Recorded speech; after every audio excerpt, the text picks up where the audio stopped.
Welcome to the Learning Pines YouTube. We hope this video helps. You begin by verifying your iPad model and current iOS so you know which updates it supports. Make sure you free at least 5 GB of storage by deleting or offloading apps and photos. This prevents mid-update failures. Once done, plug the iPad into power or confirm it's above 50% battery and connect to a stable Wi-Fi network to avoid interruptions. Now go to Settings, General, Software Update to check for available updates and start the download immediately. After tapping Download then Install, you'll see a progress bar and an estimate.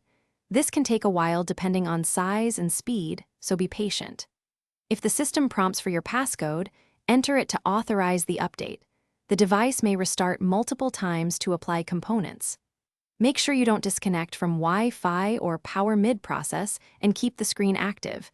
If you have large backups enabled, let them finish before proceeding. This ensures a clean installation without corrupted files.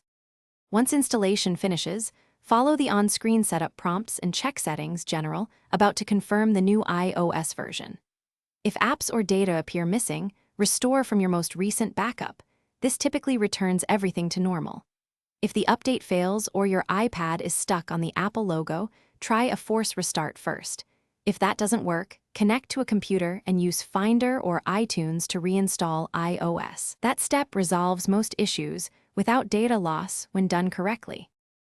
Thanks for watching. Consider subscribing if we helped you.